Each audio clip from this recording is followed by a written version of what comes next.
Здравствуйте, это программа «Интервью», и сегодня в эфире поговорим о профориентации, о талантах и как их распознать со школьной скамьи.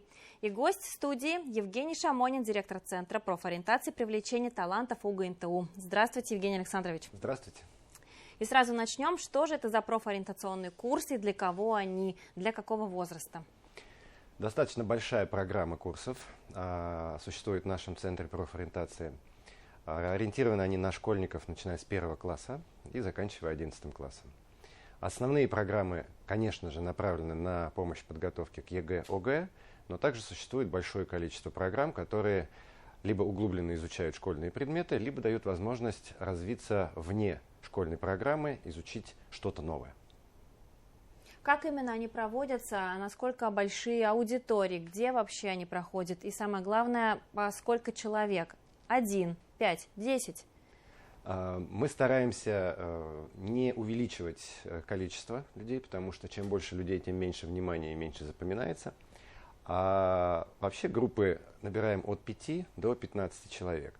Занятия происходят вот в таких мини-группах, и это со временем, мы сначала сомневались, может быть, делать индивидуальные какие-то занятия, а потом стало понятно, что вот даже в мини-группе из 5 человек эффективность выше, потому что есть возможность у них друг с другом пообщаться, что-то себе друг другу по-другому рассказать, и это позволяет понять им что-то по-новому. Занятия проходят на территории Уфимского государственного нефтяного технического университета, либо в Черниковском кампусе, либо на территории архитектурно-строительного института, это на Менделеева. А еще онлайн, вы мне говорили. Да, есть специальные группы, которые мы набираем онлайн. Это в основном для регионов республики и России. Кто их ведет? Это преподаватели, студенты? Привлекаем для ведения как учителей школ, наиболее известных, успешных с точки зрения выпускников, сдающих ЕГЭ на 100 баллов. Также приглашаем, например, есть члены Академии наук, профессора, доктора, и простые преподаватели нефтяного университета, а также, что является, наверное, предметом в том числе гордости и возможностью иначе подать материал, мы привлекаем для работы с школьниками, бывших школьников, вчерашних школьников, которые сегодня у нас успешно обучаются в магистратуре или на старших курсах бакалавриата, тех, кто сам когда-то сдал ЕГЭ, сдал успешно на 100 баллов, либо был победителем Олимпиады, и сегодня хочет поделиться своими знаниями и тем, как все-таки сдать ЕГЭ на 100 баллов со школьниками. Предметы курсов Центра профориентации — это все-таки школьные или какие-то дополнительные, или и те, и другие? Расскажите, как вообще происходит это деление? Основная база — это все-таки школьные. Но так как мы не просто Центр профориентации, а еще и привлечение талантов, наша задача распознать желания, возможности детей и дать им раскрыться в чем-то, что в дальнейшем возможно превратиться в их профессию, в их специальность. Поэтому у нас есть курсы по робототехнике, по VR-технологиям, по программированию, по аддитивным технологиям. Есть возможность развиваться во внешкольной программе. А все-таки какие именно предметы пользуются прям наибольшей популярностью? Наиболее популярный на сегодняшний день курс – это сбалансированная программа, состоящая из 3 предметов. Эта программа ориентирована для учащихся 10-11 классов, как финишная прямая на выход на ЕГЭ.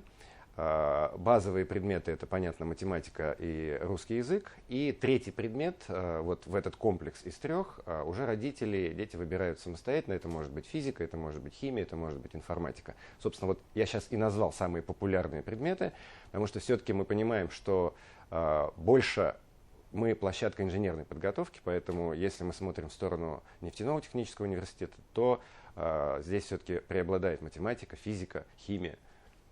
Площадка для будущих инженеров. А что же делать с тем, кто человек творческой профессии? Вот что им посоветуете? Нефтяной университет на самом деле является опорным вузом России, а это значит, что мы готовим не только нефтяников и далеко не нефтяников. У нас есть огромное количество творческих специальностей, которые или косвенно, или, возможно, даже никак не связаны с нефтью. Например, это дизайн, это архитектура, это конструирование изделий легкой промышленности. И такие курсы тоже есть, потому что это входит в перечень вступительных испытаний вуза. Поэтому мы действительно готовим творческих людей.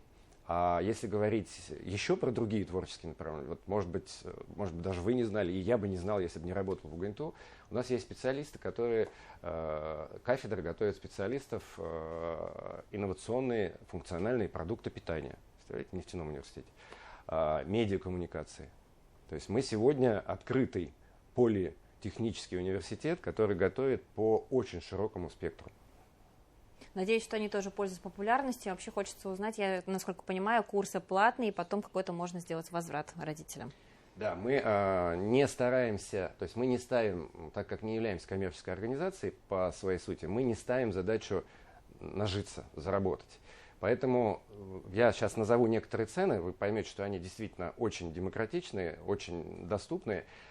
Час занятий стоит где-то примерно от 130, от 140 рублей за час. В зависимости, конечно, от наполняемости группы и общего количества часов. И вычет – это естественное следствие того, что мы являемся структурным подразделением образовательной организации, у которой есть лицензия, позволяющая родителю ту сумму, которую он заплатил за курсы, общая сумма годового курса, примерно 20 тысяч. Мало того, что это дешевле, чем нанимать репетитора, есть еще возможность вернуть НДФЛ родителя с этой суммы. Но самое интересное, выхлоп от таких стараний, на самом деле по статистике, поступающие, пусть будет ваш вуз или не только, она выше после курсов или нет? Да, за многолетнее время работы мы ведем статистику. Конечно, не у 100% слушателей получается обратную связь получить, но тем не менее.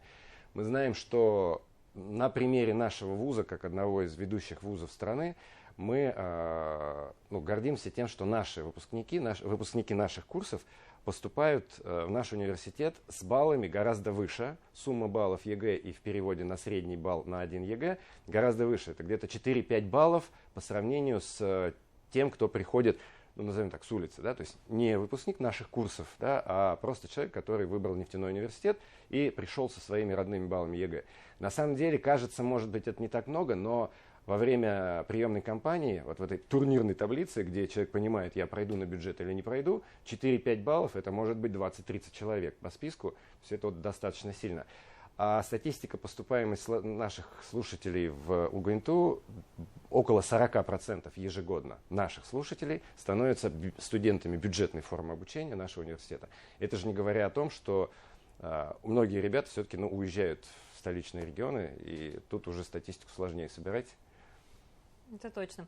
А вообще получается, что есть возможность еще определить склонность и темперамент ребенка не только вот уже взрослого и близкого и выпускников, но еще и 7-леток, 8-леток. Вот вы мне про это рассказывали. Давайте поговорим поподробнее. Неужели вот в возрасте 7-8 лет это вот такое начальное звено, там первоклассник, неужели уже видно, кем он может стать? Математик это или гуманитарий, как это определяется? Профориентационное тестирование, оно придумано не нами, это является синтезом разработок нескольких научных организаций. Мы используем тот, который предлагает МГУ Ломоносова. Он позволяет, во-первых, он делится на 3 разных блока. Это вот начальная школа, это средняя школа и старшее звено. Он позволяет в тестовой системе, в системе вопрос-ответ, где тестирующемуся предлагается выбрать цвет, форму, сопоставить предметы, определить какую-то логическую последовательность, зависимость. То есть в понятной форме позволяет потом аналитической системе сформировать прям такой достаточно массивный отчет, где написано его склонности, его возможности, его желания. Почему, вы спрашиваете, для 7-8 лет? Да, я, может быть, бы тоже удивился, если бы не видел, как это работает. Родители, увидев результаты этого теста, по-другому начинают смотреть на своего ребенка. Оказывается, тебе вот это нравится, а оказывается, ты можешь вот это сделать. Открывают глаза и понимают, что, а может быть, есть смысл нам не только на танцы ходить, а может быть, нам стоит еще на лыжи походить, или, а может быть, ему в кружок робототехники сходить. То есть это раскрывает потенциал, но нельзя ограничиваться результатами этих тестов, потому что это все-таки тест. Даже мы с вами, взрослые люди, понимаем, что сегодня у меня одно настроение, я выберу одно, завтра у меня другое настроение, я выберу другое. У детей это еще быстрее. Именно поэтому это не единичная должна быть история, а это должна быть история с хронологией, которая отслеживает изменения. И здесь возможно два варианта развития по результатам этого тестирования. Либо мы продолжаем, естественно, смотреть на реакцию ребенка, либо мы продолжаем развивать те направления, которые ему интересны, в которых он уже может проявиться, либо мы, наоборот, не мотивируем развитие их, а пытаемся его перенаправить во что-то другое, чтобы он где-то в другом, возможно, что-то для себя открыл, и таким образом будет более разностороннее у него, да, мировосприятие, что в будущем позволит ему сделать больший выбор. Наверное, вот это самое ценное на начальных этапах школы заметить, что происходит с ребенком, и вовремя мотивировать его на развитие тех или иных способностей. С детьми вы все мне, конечно, по полочкам разложили, а вот, например, что делать более взрослым, даже не тем, кто сдает ЕГЭ, а еще взрослее. Например, поступил человек в вуз, получил диплом, отучился, выходит он в большое плавание, понимает, что работать по специальности не хочет. Не поздно ли тоже пройти какие-то курсы, тесты лично для себя? Или вот тем, кто за 20, уже сложнее? Немножко сложнее не потому, что не существует такого, в том числе у нас. Сложнее, наверное, потому, что человек к 20 годам обрастает уже некими связями, некими аспектами, которые вот не позволяют ему достичь свою мечту. Если ты в 20 лет понял, что ты хочешь стать космонавтом, ну, наверное, уже поздновато в 20 лет заниматься тем, что необходимо там, летчикам или космонавтам. С другой стороны, такая возможность есть. И если взрослый человек понимает, что он выгорел где-то там на своей профессии, или он понимает, что то, что сегодня есть в багаже его знаний, навыков, умений, недостаточно для его развития как личности, можно, конечно же, пройти тестирование, можно пройти курсы по подготовке к поступлению, опять же, в высшее учебное заведение, уже по тому направлению, которое на сегодняшний день, как 20-летний человек для себя понимает, мне точно интересно, и я пойду. Такие примеры есть. И, наверное, и будут. Ну, наверное, не секрет, что многие взрослые понимают, что даже на этапе 18-19 лет, когда ты поступаешь в вуз 17-18 лет, ты думаешь, что ты взрослый, а потом понимаешь, что, ну, наверное, что-то я не то выбрал, это не мое. В том числе одна из наших задач – это вот еще на школьной скамье дать школьнику почувствовать себя и в роли инженера, и в роли там, сварщика, и в роли бурильщика, и в роли экономиста, и в роли пиарщика, чтобы на этом хотя бы этапе отбросить, вот это точно не мое, а вот там дальше посмотрим. Конечно, у взрослых это сложнее, но возможно. Курсы мы проводим, в том числе и по спецпредметам для поступления в университет. Евгений Александрович, спасибо вам большое. Я напомню телезрителям, с нами был Евгений Шамонин, директор Центра профориентации и привлечения талантов УГНТУ. И говорили мы именно о профориентации, о привлечении талантов, о самих талантливых детях, о том, как его развивать. Спасибо за внимание и всего доброго.